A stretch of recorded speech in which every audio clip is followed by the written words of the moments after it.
ఏది అయినా ట్రై చెయ్యి ఆచి చికెన్ మసాలా. ఆచి చికెన్ మసాలా. సరస్వతి నది అంత్య పుష్కరాలు నేటి నుంచి ప్రారంభమయ్యాయి. ఉదయం 5:43 కంచి కామకోటి పీఠాధిపతి జగద్గురు శ్రీ శంకర విజయేంద్ర సరస్వతి స్వామి, మంత్రి శ్రీధర్ బాబు వీటిని ప్రారంభించారు. పుష్కరాలకు వచ్చే భక్తుల కోసం రాష్ట్ర ప్రభుత్వం పెద్ద ఎత్తున ఏర్పాట్లు చేసింది. ప్రభుత్వం ప్రత్యేక చొరవ చూపి తొలిసారి అంత్య పుష్కరాలు నిర్వహిస్తోంది. దీనికోసం 30 కోట్లను మంజూరు చేసింది. ఈ నిధులతో కాళేశ్వరం పరిసర ప్రాంతాల నుంచి నదీ తీరానికొచ్చే మార్గాల్లో రోడ్లను అభివృద్ధి చేశారు. ప్రత్యేకంగా మ్యూజియాన్ని నిర్మించారు. వేసవి తీవ్రతను దృష్టిలో పెట్టుకుని అసౌకర్యం కలగకుండా భారీ టెంట్లు, కూలర్లు సైతం ఏర్పాటు చేశారు. తాగునీటి కేంద్రాలు విరివిగా అందుబాటులో ఉంచాలని నిర్ణయించారు. పార్కింగ్ కోసం 250 ఎకరాలను సమీకరించారు.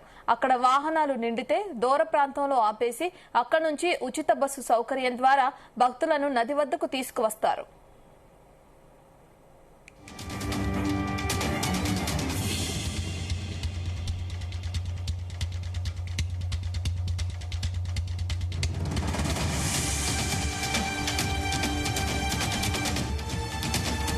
సరస్వతి ఘాట్ తో పాటు ప్రధాన ఘాట్ వద్ద స్నానాలు ఆచరించేవారు దుస్తులు మార్చుకునేందుకు తాత్కాలిక గదులను 300కు పైగా ఏర్పాటు చేశారు. నదిలో లోతుల్లోకి వెళ్లకుండా భద్రతా చర్యల్లో భాగంగా తాళ్లతో హద్దులు ఏర్పాటు చేశారు. జూన్ 1 వరకు ప్రతిరోజు సాయంత్రం హారతి ఉంటుంది. అంత్య పుష్కరాలకు భక్తులు పెద్ద సంఖ్యలో వచ్చే అవకాశం ఉందని అధికారులు అంచనా వేస్తున్నారు. తెలుగు రాష్ట్రాలతో పాటు ఒడిశా, మహారాష్ట్ర, ఛత్తీస్గఢ్ రాష్ట్రాల నుంచి భక్తులు తరలి రానున్నారు.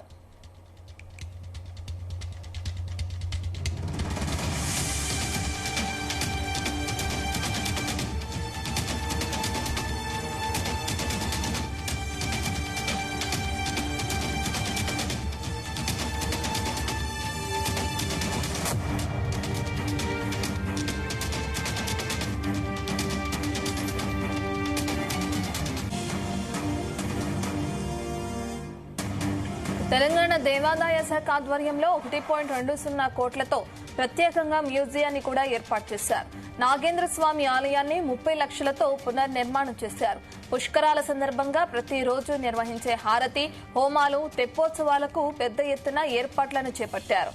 పుష్కరాలకు హాజరయ్యే వారి సౌకర్యార్థం 500 టాయిలెట్లు ప్రత్యేకంగా ఏర్పాటు చేయడంతో పాటు తాగునీటి కోసం 2 OHRCలను నిర్మించారు.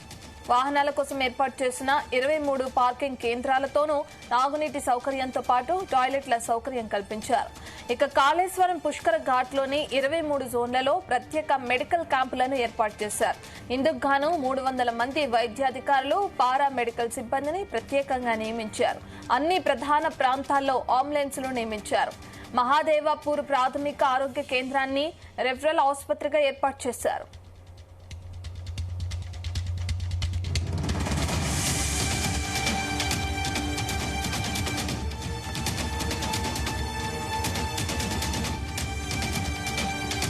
ప్రాణహిత, గోదావరి నదుల్లో అంతర్వాహినిగా సరస్వతి నది ప్రవహిస్తున్న ప్రాంతంగా కాళేశ్వరం ప్రసిద్ధి చెందింది.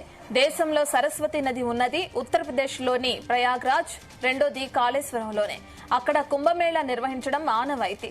కాగా తెలంగాణలో తొలిసారి అంత్య పుష్కరాలకు సైతం ప్రాధాన్యమిచ్చి ఘనంగా నిర్వహించేందుకు ఏర్పాట్లు చేయడం విశేషం. ఆది పుష్కరాల్లో నది స్నానం ఆచరించడం, పితృతర్పణాలు ఇవ్వటం, ఎలా ఫలితాలు వస్తాయో అంత్య పుష్కర సమయంలోనూ ఆయా కార్యక్రమాలతో అవే ఫలితాలుంటాయని పండితులు చెప్తున్నారు.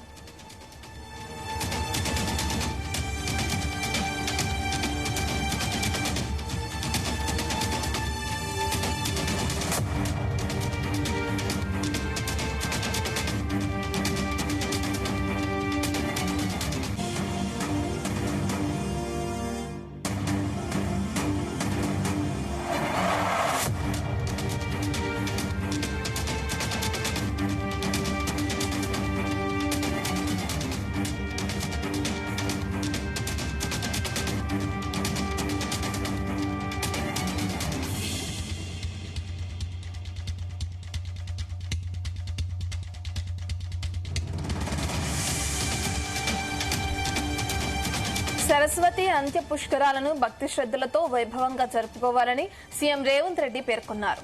భక్తులకు ఎలాంటి ఇబ్బందులు లేకుండా ప్రభుత్వం విస్తృత ఏర్పాట్లు చేసిందని తెలిపారు. ట్రాఫిక్ నియంత్రణ, తాగునీరు, వైద్య సదుపాయాలు వంటి అన్ని రకాల ఏర్పాట్లను సమర్థంగా చేయాలని అధికారులను సీఎం ఆదేశించారు. ఎండలు ఎక్కువగా ఉన్నందున భక్తులు తమ ఆరోగ్యంపై ప్రత్యేక శ్రద్ధ తీసుకోవాలని సీఎం సూచించారు. ఈ మేరకు సీఎం కార్యాలయం ఓ ప్రకటన విడుదల చేసింది.